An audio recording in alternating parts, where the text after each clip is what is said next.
Desligue o ruído e conecte-se aos factos. Temos 10 estadias num dos hotéis de luxo Alma Lusa na Comporta.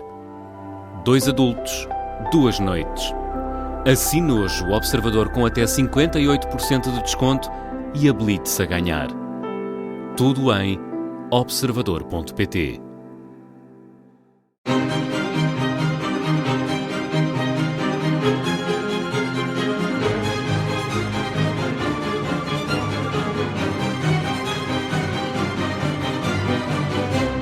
A industrialização chegou a Tondela na passagem do século XIX para o século XX. É uma das histórias que conta o Museu Terras de Besteiros, e a Rádio Observador por aqui continua, com a ajuda do técnico superior Ruben Marques. Ruben, sendo que a linha do Dão é fundamental para este processo e já estamos aqui a chegar ao século XX.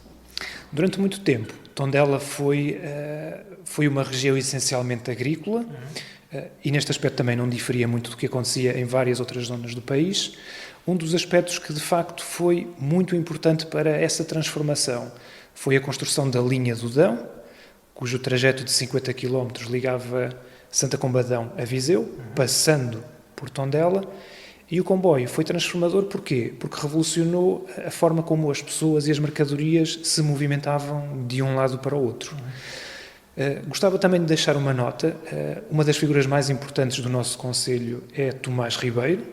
A maior parte das pessoas conhece este nome pela via da literatura, e Tomás Ribeiro foi de facto um escritor fantástico, mas ele também se notabilizou na área da política. Ele foi, por exemplo, presidente da Câmara aqui em Tondela, desempenhou vários cargos no governo português, foi diplomata, e isto para dizer o quê?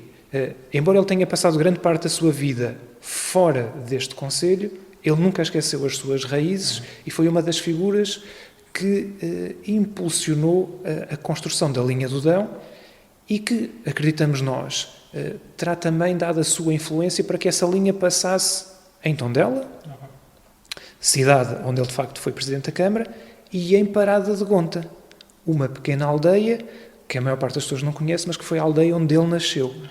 Portanto, por coincidência ou por influência de Tomás Ribeiro, a linha faz esse trajeto.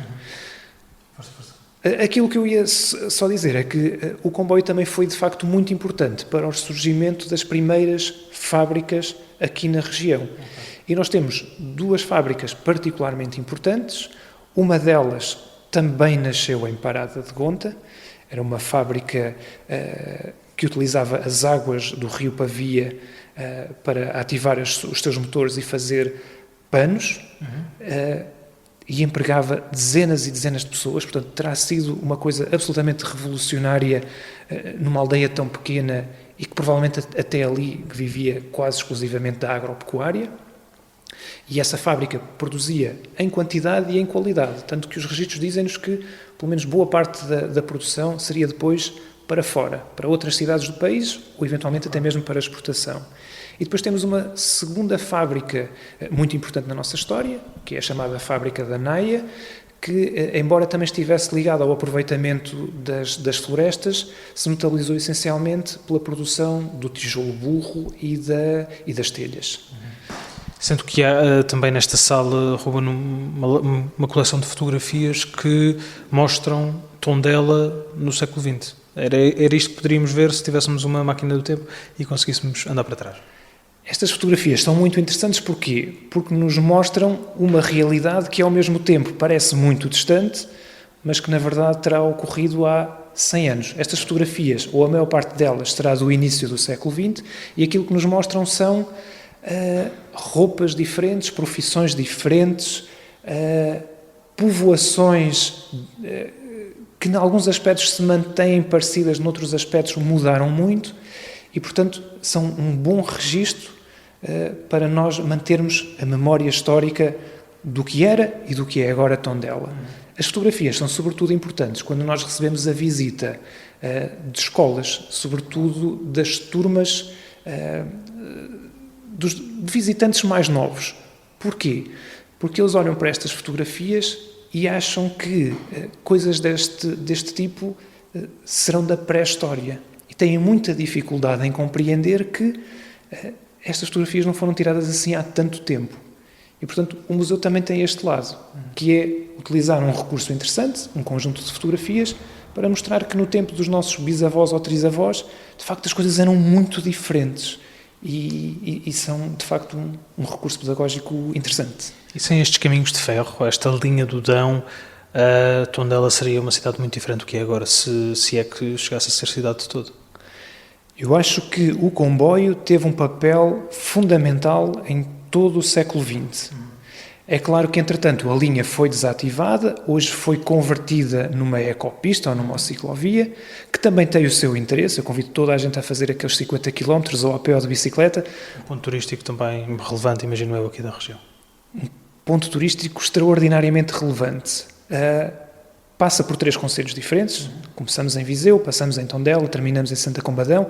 Temos paisagens incríveis. Durante o percurso conseguimos ver também algum património histórico importantíssimo. Nós, por exemplo, passamos mesmo ao lado da Igreja de Canas de Santa Maria, cuja fachada é o nosso único monumento nacional aqui do concelho de Tondela.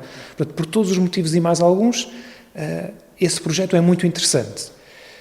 É claro que uma ecopista nunca substitui um caminho de ferro, portanto, foi importante. Se hoje existisse, talvez também fosse importante, mas isso já são questões políticas que nos ultrapassam largamente. E de futuro e não do passado recente aqui da região. Tondela podemos dizer que era uma das principais paragens da linha do Dão? Tondela era seguramente uma paragem importante da linha do Dão.